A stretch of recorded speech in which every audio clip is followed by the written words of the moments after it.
watching News 3 Now, live at 4.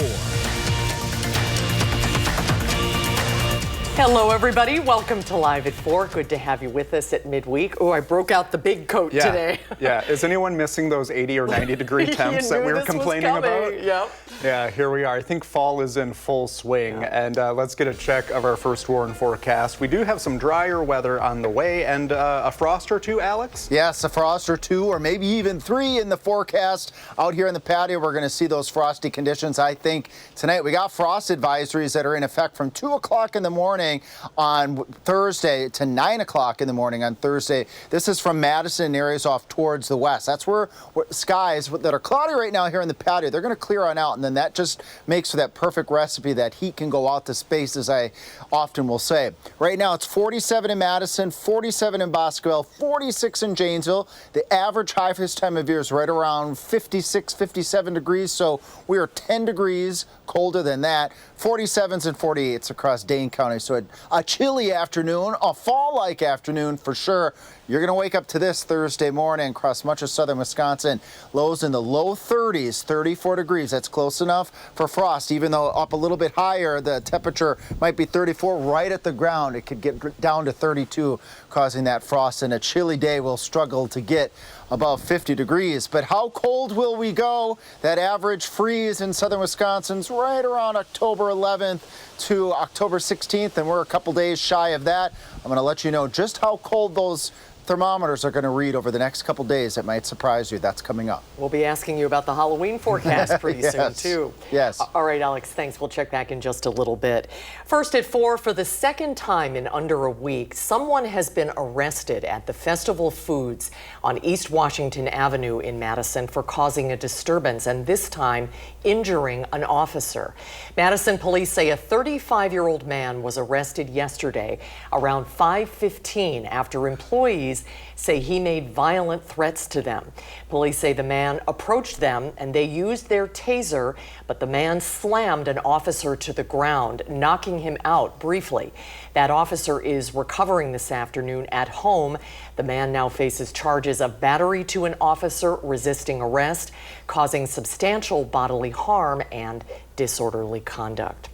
Now to some more positive news on a silver alert that we first told you about yesterday afternoon. The Dane County Sheriff's Office says Alan Johnson, who went missing on Monday, has been found safe. He went missing at around 1 o'clock, last seen at DeForest Collision, but again, police tell us this afternoon that he is safe. As things get colder, gas generally gets cheaper due to the winter blend and people not traveling as much. But a refinery fire in Indiana could be the reason you could be seeing prices going up. According to Gas Buddy, a fire at a major refinery in Indiana that serves much of the Midwest.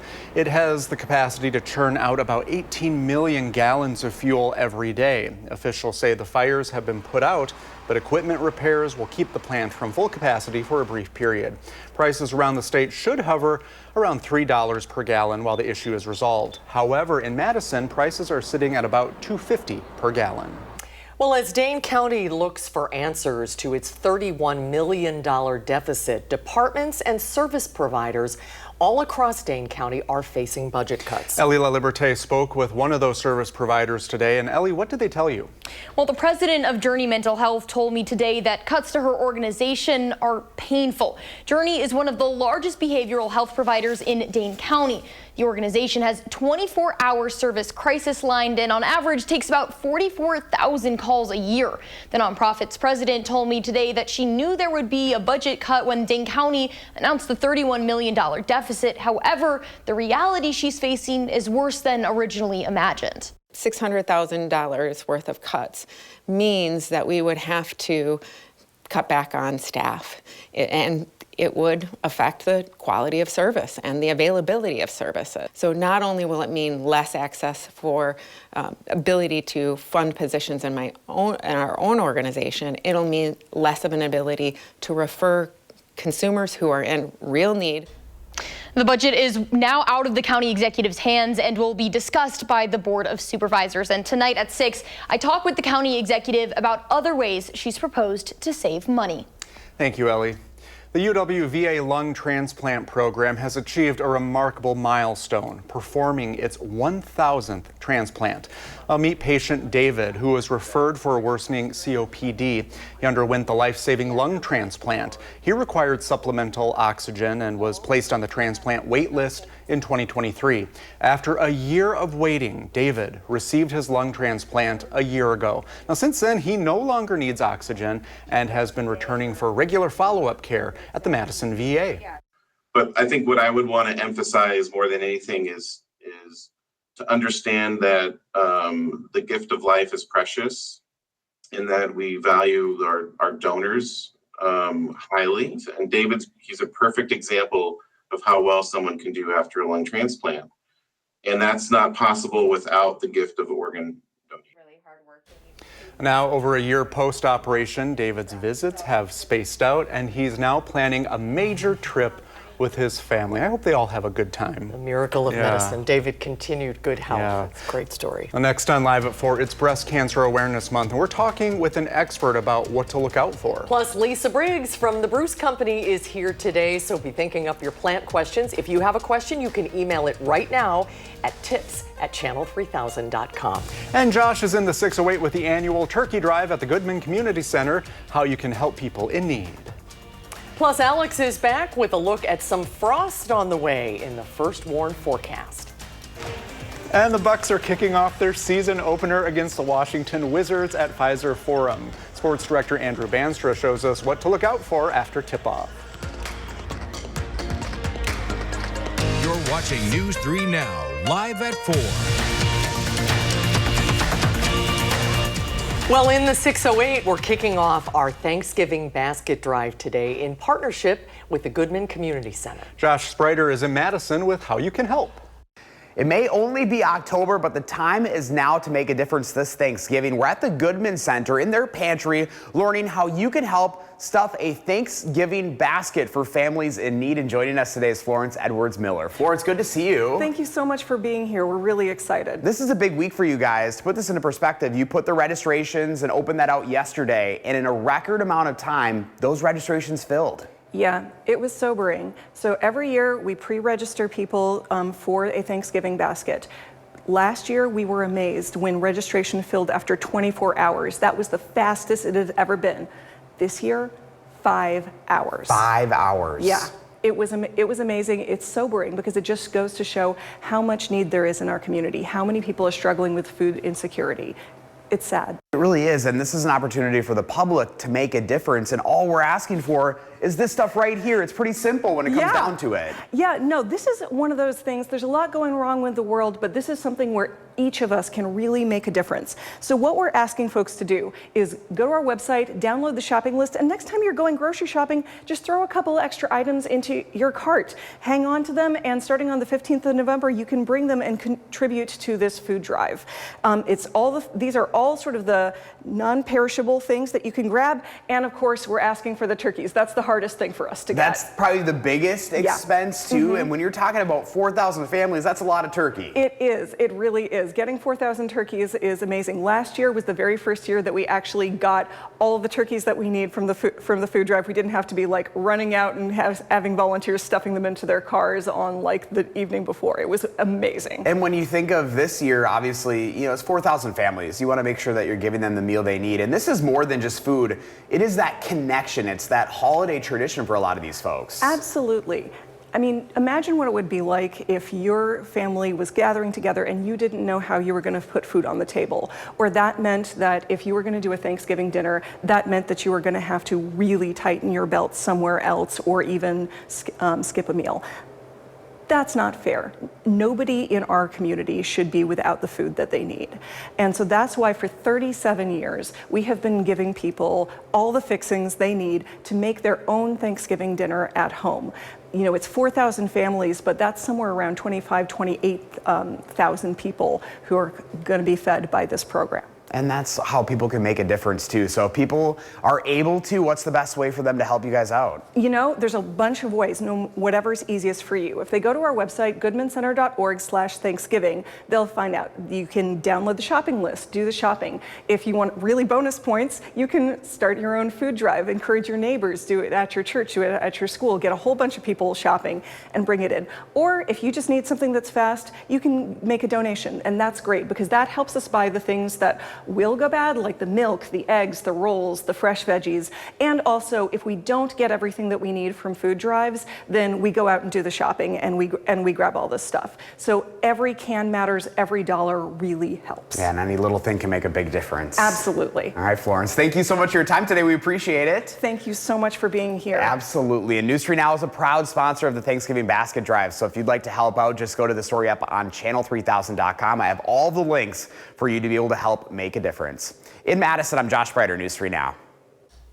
Thank you, Josh. And you can see Josh every day in the 608 during our 6 a.m. newscasts and anchoring at noon. Love seeing all these good things in the community. It's a wonderful 5 weeks until Thanksgiving and counting. Wow. Well, taking a live look, the Black Business Hub on South Park Street in Madison, where John Patterson will officially be sworn in as Madison's police chief. Looks like the event is getting started there. Well, Patterson has been with MPD for 27 years and served in every district across the city. Patterson is, of course, replacing former Chief Sean Barnes, who resigned his position to take on the role of chief in Seattle, Washington. That's Madison Mayor Satya Rhodes Conway, probably welcoming everyone to the ceremony, and we'll check back in as things progress. But for now, let's get a check on the forecast. Alex is wearing the purple glasses. I am. That's not a good sign. That means a freezing day. In this case, we got frost advisory for much of southern Wisconsin, especially from Madison, Dells, Camp Douglas, Janesville, I-39, and areas off towards the west. This is where we're expecting temperatures to get down into the 30s tonight, and that's going to promote that frost. So patchy frost tonight. A hard freeze is expected on Thursday. Wait till you see how cold. I've got the forecast for Thursday morning, or I should say Friday morning rather, and then we warm up as we head towards the weekend. Those are the three things you got to get out of the forecast. Why am I showing future track here? We're not expecting any precipitation over the course of tonight, going on into Wednesday, going on into Thursday, but it's part of my story here. Clear skies. We'll have clear skies as we go into Thursday night and into Friday. That's ingredient number one for frost, but what about ingredient number two? What would that be? So we got clear skies that allows the heat to go out to space. Wind helps to keep air in motion, sometimes helping to hold those temps up just a bit. That will keep our temps tonight, I think, into the 30s, but watch what happens as we go into late Thursday night, Friday morning. Those winds go down completely to calm. That allows the heat to escape right out to space, and that allows our temperatures to cool on down. We'll do low to mid 30s tonight. That's still cool enough for frost. Some of our stations, they measure that temperature about a few feet off the ground, but right at the surface, you can still get down to 32 degrees and have that frost. But better chances for frost after highs upper 40s, trade around 50. Normal for this time of year is in the upper 50s. If you take a peek above my head here. So it's a chilly day on Thursday. Susan and I were talking about this earlier. This is the deceptive sunshine. It's sunny. It looks nice outside, but it's just a bit on the cool side. And here we go. Friday morning, waking up to 28 in the Dells, 27 in Camp Douglas, 29 in Madison, a pretty common number. This I would consider hard freeze conditions. And if we do get this hard freeze across much of southern Wisconsin, that would completely end the growing season. And that's a reason why we may not see frost advisories or freeze warnings going forward if we get these frozen temperatures, because that would mean the threat for frost and that freeze has gone away. Well, after we get through that chilly night Thursday night, maybe a little bit more frost Friday night, then we warm back up into the upper 50s, right around 60 degrees as we head towards the weekend. Some shower chances as we go out into next week. Very par for course for October. Susan, just for you, that Halloween forecast, maybe a shower or two. We'll keep an eye on that weather system. Hopefully we can get that day in dry. Temperatures 53. That's about where we should be for this time of year, mid to upper 50s on Halloween, at least this year. I'm not forecasting snow. That's good. Yeah, just make sure an umbrella could be part of your costume. It could be. Right. Singing in the rain. Thanks, Alex. Well, it's the Packers against the Steelers this weekend, but for a lot of people, this is the Packers against former quarterback. You know him, Aaron Rodgers. Yep, and we hear from our Packers senior writer, Jason Wilde, about how the team is getting ready to go up against Rodgers. Well, Aaron Rodgers was talking in Pittsburgh about how this isn't a revenge game for him to face his former team, the Green Bay Packers, on Sunday night in Pittsburgh with his new team, the Steelers. Matt LaFleur was talking about how impressed he was with the way Aaron Rodgers handled mentoring Jordan Love, especially in light of the last time the Packers transitioned from one great quarterback to the next great quarterback when Brett Favre and Aaron Rodgers were the key players. I thought he was awesome with him. He did a great job just being supportive with him, trying to give him nuggets all the time. And I think Jordan leaned into that and, you know, just the mastery that he has of our offense, I think of the protection schemes that we do. And no, I thought it was great for both people.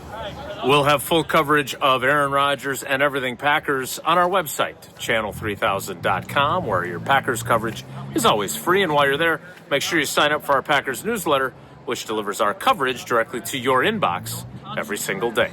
In Green Bay at Lambeau Field, Jason Wilde, channel3000.com. Thank you, Jason. Jason looks cold. Yeah, I'm glad that we're in here. Yep. Well, it's hard to believe basketball season is already here. The Milwaukee Bucks begin their 2025 season tonight. Sports director Andrew Banstra joins us in studio to get you ready for tip-off. Hey, Andrew. Hey guys, the only good thing, at least in my opinion, about the sun setting earlier and the weather getting colder is that it means basketball is back. And for the Bucks, this is a big year. They've been bounced in the first round of the playoffs 3 years in a row, and this offseason they made some major roster changes. Most notably, parting ways with Damian Lillard and Brook Lopez and signing Miles Turner. And in his third year at the helm, Doc Rivers says his new look group is coming together quite nicely and cannot wait to get started with their season tonight. I mean, listen, the coaches aren't excited because we don't get to play, but the players are excited. You know, I was a player, and I wanted to play. Enough of the whistle blowing and adjustments. I always thought, now we get to show you we can play. When the Bucks open their season tonight against the Wizards, the secondary storyline is glaring. It'll be Chris Middleton's return to Milwaukee. He, of course, played 12 years with the Bucks and was a key piece in their title run in 2021. Coming up in 5, we'll dive deeper into that. Sounds good. Thanks, Andrew. I had to smile at Doc Rivers. Coaches aren't excited because we don't get to play. Right. Coming up on Live at 4, we talk with a doctor about how breast cancer doesn't only affect women. And we are in the second longest government shutdown now in U.S. history. We'll talk about the impact of Obamacare subsidies and what it would mean without them when Live at 4 returns. News 3 Now, Live at 4. The numbers on Wall Street today, red across the board. The Dow was down 334 points. The Nasdaq dipped 213. The S&P 500 lost nearly 36. Well, October, of course, is Breast Cancer Awareness Month, and we see a lot of events geared toward women. Which is a good thing, of course, but it's also important to remember men can get breast cancer too. Joining us is Dr. Ryan Woods, a UW Health radiologist. Thanks for being on with us. Hi, Dr. Woods. Good to see you. Well, breast cancer in men is very, very rare, but it can still happen. So what do men need to know about this disease? Yeah, well, the first part is that you're right, it's very rare, and so it's pretty uncommon. And really, it's just a matter of awareness for men. So if you find anything in the breast, a palpable abnormality, some different appearance of the nipple, or nipple discharge, then those are important things to bring up to your doctor if you happen to see those things. Mm-hmm. Now, I've always wondered this. Men don't get mammograms, right? That's correct. But is there a different kind of imaging available for men? Well, once we know that they have symptoms, then yes, men actually would get a mammogram and ultrasound as the primary ways of diagnosing any sort of abnormality in the breast. Really? However, we don't do mammograms for screening purposes for men. So there's no real screening tool for men other than just being aware and keeping an eye on what's happening with their body. So it is really important then if something is amiss not to, put that on the back burner. That's right. In fact, men who do get breast cancer, there's been some studies that have shown that they've actually had quite a delay in diagnosis, even up to almost 2 years, partly because of how rare it is and how most men don't feel like breast cancer is something that they should get. Yeah. Does family history play a significant role for men? Yes. As it does with women, it increases your risk for cancer about 2 to 3 times. However, if you take a rare disease and multiply it 2 or 3 times, it's still very rare. So even for men that do have a family history, still the incidence of cancer is still quite low.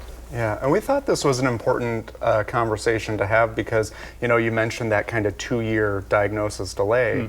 Do you find that it's still common for a lot of men? Is there a stigma around breast cancer in men? Yeah, I think so. I mean, every man probably thinks of it as a woman's disease, right? And even in the way that we image men when we ask them to come into our breast center, I can imagine how awkward that must feel, right? Going into a place that's really predominantly filled with women, right? That feels strange to them and different. And so I think most men avoid really seeing physicians about this because of that worry. What are some of the symptoms men should be paying attention to? Yeah, so the primary one is really just having something, a palpable mass there, some sort of abnormality that they can feel in the breast.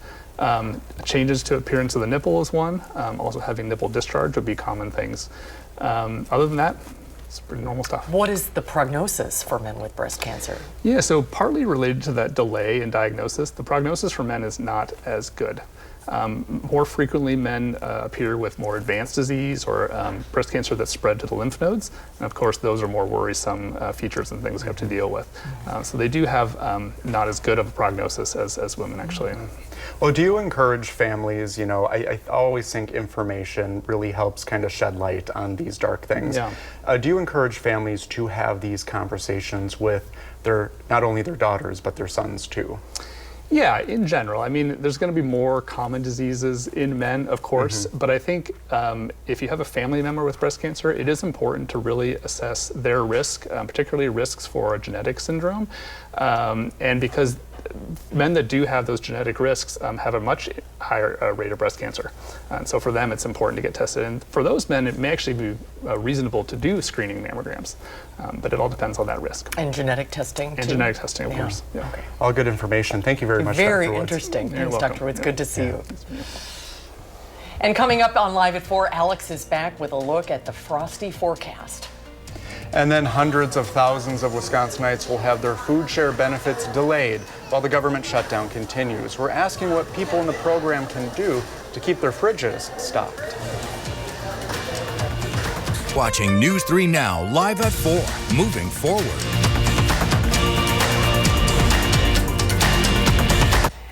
We're bringing you breaking news at 4 o'clock today. The Madison Fire Department says it has recovered a body from Lake Monona. Firefighters were called just after 12:30 this afternoon. The Dane County Sheriff's Office says it is now leading the death investigation. We'll bring you more details as we learn them in this developing story.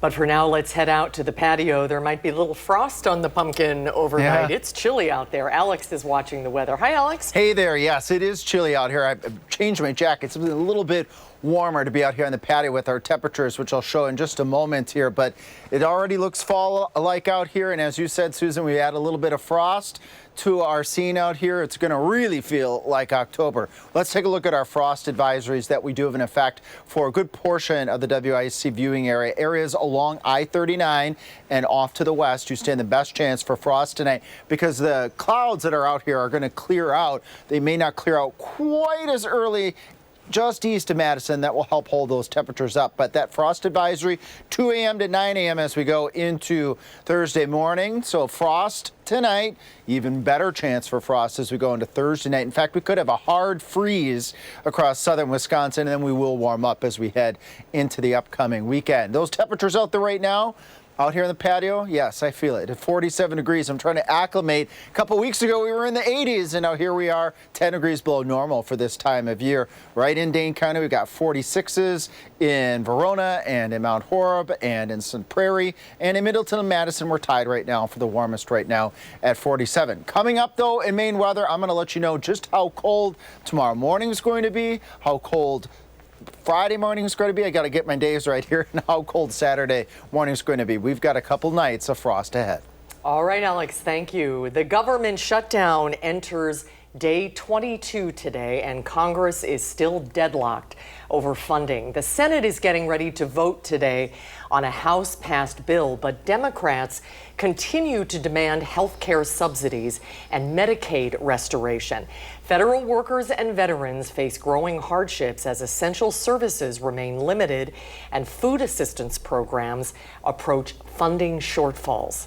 This is now the second longest government shutdown of any kind ever in the history of our country, and it's just shameful. Democrats keep making history, but they're doing it for all the wrong reasons. Republicans plan to vote tomorrow on compensation for essential workers, including active duty military. Meanwhile, food pantries report longer lines as the SNAP program could lose its funding by November 1st. Democratic senators are drafting competing legislation to pay all federal workers, though no vote on that has been scheduled. And as the federal shutdown drags on into a fourth week, the term extending health care subsidies, as we just mentioned, it's been thrown around a lot. Yeah, but what does that actually mean for you and the coverage that you are paying for? Arman Rahman breaks down the numbers to find out. Well, during COVID-19 pandemic, President Joe Biden signed into law subsidies for those under the Affordable Care Act, or Obamacare, in the form of tax credits to make health care more affordable for millions of Americans. Democrats won't sign a deal to fund the government unless those tax credits, which are set to expire at the end of the year, are extended. Now, even though you're hearing that word subsidies a lot, it has all to do with premiums, or the monthly fee you pay for health insurance coverage. About 24 million people across the country are enrolled in Obamacare plans, in large part due to these subsidies, which can eliminate premiums for low-income enrollees or cap them for high earners. In Wisconsin, more than 313,000 people signed up for an Obamacare plan last year, and almost 90% of them received an advanced premium tax credit, the subsidy at risk here. Now, according to the Kaiser Foundation, Obamacare Marketplace enrollees would see out-of-pocket costs more than double without subsidies. For some people, we're talking about premium increases of thousands of dollars a year. For them, it's very likely going to be unaffordable. For other people who especially are lower income, the hit is going to be more like hundreds of dollars a year. Of course, if you are making $30,000 a year, another few $100s a year can be quite difficult. And as I said, according to the Kaiser Foundation, some of those enrollees could see that out-of-pocket costs more than doubled. And I spoke to the manager of the health insurance store in Middleton, which offers free consultation and helps people shop the marketplace for insurance. He could not do an interview because it's the middle of Medicare open enrollment, but he says the subsidies have been helpful and losing them would be, quote, an absolute nightmare for many of his clients. So what should you do if you're worried about your Affordable Care Act costing more next year? Sachs has some tips that I'll share tonight at 6. Arman, thank you. By next week on Saturday, families in Wisconsin could stop receiving food share from SNAP. The program helps feed nearly 700,000 families here in Wisconsin every year. That's according to Governor Tony Evers. This is happening as food pantries are getting ready for their busiest season of the year. Our Tanasia Shaw is live at Sunshine Place in Sun Prairie. And Tanasia, you spoke with the president of the local food pantry there. Hi, Susan Brady. Yes, I spoke to the owner, and as you said, I'm here at the Sunshine Place. It's a pantry in Sun Prairie. You can see these freezers and the shelves. They have a lot of food on them, but despite the food that is here right now, the president of the Sunshine Place says he is nervous. On November 1st, 70,000 people in Wisconsin will change the way that they put food on the table, and 40,000 of those people are in Dane County alone. The Food Share program is funded by the federal government, and the funds that support the Food Share program will be delayed because of the government shutdown. A common alternative that many people might seek out are food pantries like the Sunshine Place. And earlier today, I got a chance to visit the Sunshine Place and see how they operate. And it was a lot of people here, and it's just late October. And we will expect the pantries to get busier as the holiday season is coming up. And I spoke to the president of the Sunshine Place, that's Mark Thompson, and he says he's nervous about keeping the shelves full, but he would do everything he can to help those in need. We've made it through the pandemic, we've made it through a lot of things, and we're going to do everything that we possibly can to make sure that we make it through, because some of the most vulnerable people in our community, the elderly and the young kids are depending on us, and we got to be there for them. And if you would like to help out pantries like the Sunshine Place or any pantries in the area, Thompson said that they will appreciate any donation, whether that's a monetary donation or food items. You can bring them to the pantries at any time when they're open. Reporting in Sun Prairie, Tanasia Shaw, News 3 Now. They do great work at Sunshine Place. Tanasia, thank you. And remember that resources are always available if you call 211. Next on Live at 4, Lisa Briggs with the Bruce Company joins us for one of her visits in the studio. If you have a plant question, there's still time to send it in. Just email tips@channel3000.com and Lisa will answer your questions when we come back. And if you have any plants outside, you might want to bring them in. Alex has the first warn forecast with some frost possibilities. You're watching News 3 Now, live at 4. We are taking a live look at Dallas, Texas. It's 80 degrees and sunny there. Is anyone jealous yet? This is the time of year we're going to be showing you all the warm places. And it's also host to one of the largest plant conventions in the world, PlantCon, which just wrapped up earlier this week. You know that one, Lisa? I did not go to PlantCon. I didn't know anything about it. Yeah. Well, we're glad that you're here. She'll be taking your plant questions. Of course, you know Lisa Briggs. I've got too much Christmas to do to go to a plant convention. Yeah. Your office is probably all decorated and lit up. My office is not. There's paper everywhere and boxes of things. But the store is all decorated. Yeah. The store looks good. My office is a scary place. That's okay, no judgment. I know how that goes. Okay, so we do have some questions here. So Amy from Stoughton says, I see people planting freshly sawed stumps this time of year to keep them from keep them from growing back. What's the best thing to use for invasives like buckthorn? So there are a couple of things you can use. One is called Stump Kill. That's easy to remember. I know, right? And what it does is it just gets into the vascular system. There's one that you can paint on, which is good for small things like, cutting buckthorn. The other one is for bigger stumps is a powder, and you drill holes in and then put the powder in and sort of wash it in. But it's very effective at killing the roots. Okay. So, and preventing new growth from coming up. You need to do something. What if you do nothing? You just clip them back all the time, and gradually the stump will fall apart and rot. And, yeah. So, not necessary, but depends on how neat you are about your garden. I think it must be the season because we've got a couple stump questions today. But first, Jenny asks whether it's too late to bring in her Mandevilla plant. So Mandevilla, or some people call Mandevilla, is a tropical plant. And so if your Mandevilla looks good, like the leaves are still looking good, and there's no sign of cold damage, then yes, bring it in. By all means, bring it in. Anybody who has any tropicals left outside that they want to save, they should bring them in. We've been talking about treating them before you bring them in. It's a moot point now, but you're going to want to bring it into the house, put it in your bathtub or a sink. Use insecticidal soap to kill any insects that are on the plant, and then be sure to use a systemic to kill any larvae or eggs that are in the potting mix. Okay. Well, back to the stump beat. Marcia says she had a tree removed several years ago and had the stump removed. Grass in that stump area is growing well, but she's also finding mushrooms are growing there. Yes. How'd she get rid of those? So they used to be called fairy rings. And when they remove a stump, mostly they're grinding it out. And so what they do is they get a big grinder and they grind it to about 6 inches deep. And the roots are still there. And as the roots aren't going, things that are in the soil are sort of, rotting those roots. And that active decay causes mushrooms to grow. So generally it can be exacerbated if your yard is really wet, like if it's a low spot. There's not really anything you can do because anything that you would put down that would kill the mushroom growth might also harm her lawn. So she could just, rake them up and throw them away. It'll be fine. Eventually, they'll go away. If you just think about them as fairy rings, Yes, then it's kind of exactly. a lot more Magical. attractive, right? And magical. There you go. Well, Just Sue- change your perspective. That's a good idea. Sue says she has a calla lily and she hasn't taken the bulbs out yet. Will they be okay? Probably. It hasn't been that cold yet. Calla lilies can overwinter in the ground in Wisconsin. I've seen it happen, but they don't often flower. So if you want them to flower, you'll want to dig them up and bring them in just like you would with any other summer blooming bulb that you have. Begonias, cannas, dahlias, all of those things should come in and be stored for the winter. Alex had a good question. Do you have to cover your fall mums? It depends on what they're like. If they're out in the middle of the yard, I would just throw a floating row cover or a pot that you have or a bushel basket over the top just to keep the frost off. It won't hurt the plant, but it might singe the flowers a little bit.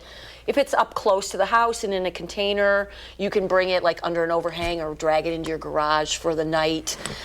We still have nicer weather coming up, and if they're in bloom, you might as well enjoy them. Yeah. So Whether it's mums or stumps, you can't stump Lisa. No, you can't. Thanks for your questions, everybody. Good to see you, Lisa. Good to see you guys, too. Coming up at 4, they say everything is better. It absolutely is with a little bit of chocolate. But should it be paired with your Thanksgiving turkey? We'll find. It's the Live at 4 Frosty Show here because we've got frost advisories in effect for much of southern Wisconsin, I-39. So this would be the Dells to Madison to Janesville, areas off towards the west. You stand the best chance of seeing frost overnight tonight, but that is going to change in our future. Other areas of southern Wisconsin will get in on the frosty weather as well. Lows tonight in the lower to mid 30s, but that's just cold enough for us to see frost. As I was mentioned before, these temperature readings are sometimes taken a few feet off the ground, but right at the surface, you can get right down to 32 degrees and get the frost. Temperatures as we go into Thursday, not warm, upper 40s, right around 50 degrees, a bit of a breeze, but at least we'll have the sun out. But the sun out means clear skies as we go into Thursday night, going on into Friday. Clear skies, light winds, perfect recipe for frost. Looking at lows of 27 in Camp Douglas, 28 in the Dells, a lot of 29s, Boscobel, Lone Rock,